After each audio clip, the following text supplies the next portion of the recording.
Bihar SSC CGL 2022 में हुआ है, जो कि पोस्ट मिला है, पोस्टल असिस्टेंट मिला है। जी, और बिल्कुल आप सूझदास हैं जी, आपसे कुछ भी नहीं सूझता दिखाई देता है। चानन निवासी मननपुर बस्ती के निवासी हैं जी। तो यूट्यूब के माध्यम से मेरी माँ वॉइस सर्च करके देती है, जिस टॉपिक को पढ़ना होता है वो वॉइस सर्च करके पढ़ लेता हूँ। और जुनून था मेरे पास कि मैं कुछ करूँगा, एक आँख ही तो गया है। कैसे करते, सुन के करते हैं सर? जी, मैं पढ़ाई सुन करके करता हूँ। और उससे पहले तो मैं तो सब मैं जो था वो ट्यूमर था, तो 2 सर्जरी पटना एम्स में हुआ, वो सफल नहीं हो पाया। और एक प्राइवेट फरीदाबाद के किसी कोरोना काल में प्राइवेट अस्पताल में हुआ, वहाँ पर भी सफल नहीं हो सका। तो चौथा सर्जरी जो है दिल्ली एम्स में हुआ। दोनों आँखों का रोशनी जो है दिल्ली एम्स में ही ऑपरेशन के दरमियान में ही दोनों आँखों की रोशनी चली गई। तो मेरा नाम सतीश कुमार हुआ, मेरे पिताजी का नाम श्री योगेंद्र मंडल हुआ। मैं बिहार के लखीसराय जिला के चानन प्रखंड से हूँ। भोलू पंचायत में पड़ता मेरा मननपुर बस्ती के निवासी हैं सर? जी हाँ। देखिए, पहले मैं बिल्कुल स्वस्थ था। 2009 में उच्च विद्यालय रौटा से मैं जो मैट्रिक का परीक्षा हुआ वो मैं द्वितीय श्रेणी से पास किया। और उसके बाद फिर मैं 2011 में SK कॉलेज लोहंडा, जो कि सिकंदरा जम्मू जिला में पड़ता है, उससे मैं 2011 में द्वितीय श्रेणी से पास हुआ। और उसके बाद तिलका मांझी भागलपुर यूनिवर्सिटी से आरलाल कॉलेज लखीसराय से 2015 में द्वितीय श्रेणी से पास हुआ। और उसके बाद फिर इग्नू से मैं MA किया, 2018 में फाइनल हुआ। मैं बता दूं कि जब 2011 के बाद मैं इंटरमीडिएट परीक्षा पास किया तो जनरल कंपटीशन के लिए पटना गया। और उस समय मैं ठीक था, बिल्कुल ठीक था, लेकिन सर में थोड़ा थोड़ा दर्द रहता था। और उसके बाद जब मैं रिज़ल्ट देने लगा 2016 से, अब मैं रिज़ल्ट बिल्कुल मतलब रेलवे का बिहार पुलिस का भी दिया था, SI का भी दिया था। और जब 2019 में अचानक पटना में वोमिटिंग, सर दर्द तेज हो गया, तो पटना के किसी निजी अस्पताल में मेरा इलाज चला, जहाँ पर पता नहीं चल पाया कि मेरे ब्रेन में पिट्यूटरी माइक्रोएडेनोमा में ट्यूमर है। उस प्राइवेट अस्पताल में पता नहीं चला बीच में। नहीं, मैं बिल्कुल ठीक था। आँख से 2021 के फरवरी तक देखा। अच्छा, इसके बाद आपके साथ समस्या हुआ सर? जी। इस समस्या कैसे हुआ सर आँख में सर? देखिए, मेरे जो मस्तिष्क में जो था वो ट्यूमर था, तो 2 सर्जरी पटना एम्स में हुआ, वो सफल नहीं हो पाया। और एक प्राइवेट फरीदाबाद के किसी कोरोना काल में प्राइवेट अस्पताल में हुआ, वहाँ पर भी सफल नहीं हो सका। तो चौथा सर्जरी जो है दिल्ली एम्स में हुआ। दोनों आँखों का रोशनी जो है दिल्ली एम्स में ही ऑपरेशन के दरमियान में ही दोनों आँख। इसके बाद में भैया आप पढ़ाई जो आप इतना कैसे, आप एग्जाम को कैसे निकाले, कैसे आपका जॉब हुआ, कौन सा पोस्ट पे आपका जॉब हुआ, ये भी जानकारी दीजिए। देखिए, पहले मैं पूरा जानकारी दे देता हूँ। 2021 फरवरी 2021 में जो चौथा सर्जरी हुआ, उसमें दोनों आँखों की 100% रोशनी जो है चला गया, विजन 0 हो गया। तो पहले मेरा दौर ये था कि जैसे कि आप हमसे मिलने आए, तो पहले यदि हमसे आप बात करते न तो पहले बहुत रो लेते, चलने फिरने का अनुभव नहीं था, मतलब चल नहीं पाते थे, डर डर की ठोकर खाते थे, बहुत रोते थे।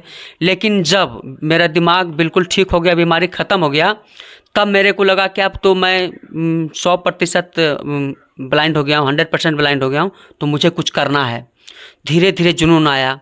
पटना के जिन टीचर से मैं पढ़ा था, उसी टीचर से एक बार फिर से यूट्यूब के माध्यम से मेरी माँ वॉइस सर्च करके देती है, जिस टॉपिक को पढ़ना होता है वो वॉइस सर्च करके पढ़ लेता हूँ। और जुनून था मेरे पास कि मैं कुछ करूँगा, एक आँख ही तो गया है। कैसे करते, सुन के करते हैं सर? जी, मैं पढ़ाई सुन करके करता हूँ। और उससे पहले तो मैं तो सब जाकर के पटना में जनरल पहले तो दिखता था, लेकिन आप वॉइस सिर्फ सुन के आप वॉइस सुन करके मैं पढ़ लेता हूँ। तो फिर एग्जाम में गए तो एग्जाम कैसे सर? हाँ, उसमें देखिए, जो मोर देन 40% हैंडीकैप रहता है कोई भी क्षेत्र से, तो जो VH रहता है, VH का मतलब हुआ विजुअली हैंडीकैप, तो उसको क्वेश्चन पढ़ने के लिए एक स्क्राइब मिलता है, स्क्राइब जिसका हिंदी होता है शुद्ध हिंदी और प्रतिलिपिक होता है। तो उसका काम रहेगा कि केवल वो क्वेश्चन पढ़ेगा, क्वेश्चन पढ़ेगा और आप जवाब दीजिएगा। अच्छा, अच्छा, अच्छा। तो स्क्राइब दो तरह का होता है, एक होता है अपना स्क्राइब, होता है सरकारी स्क्राइब। तो अनस्क्राइब में लेकिन स्क्राइब का एक रूल है कि यदि ग्रेजुएट लेवल का परीक्षा हो तो आपका स्क्राइब ग्रेजुएट नहीं होना चाहिए, इंटर स्तरीय होना चाहिए। अच्छा, तो सर अभी आपका कौन सा पोस्ट मिला है, क्या चीज़ में अभी आपका job हुआ? SSC CGL 2022 में जो मेरा फाइनल हुआ उसमें हमको जो मिला है पोस्टल असिस्टेंट।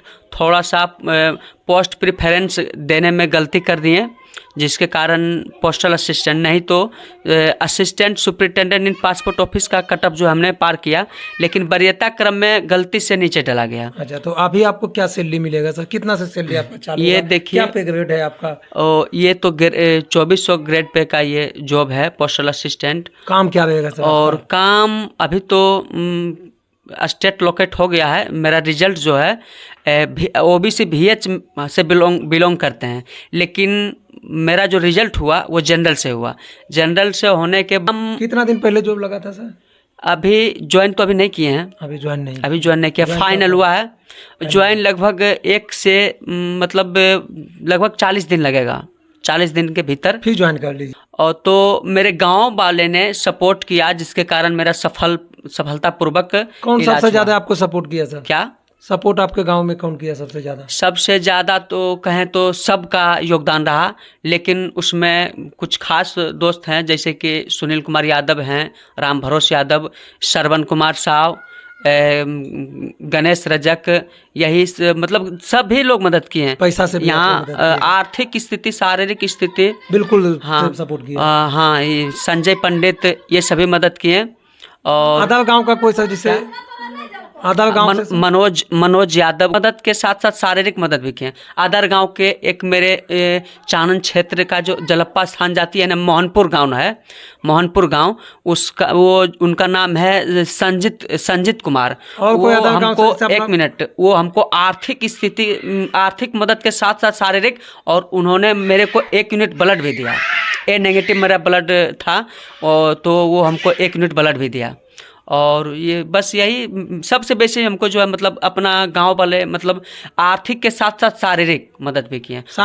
SDM बनूं, और SDM बनने के बाद अपना जो गांव है, अपना प्रखंड है, अपना ज़िला है, इनका नाम मतलब अपना क्षेत्र का नाम रोशन करूं, और जज्बे के साथ अपना बिहार भारत का सेवा करूं।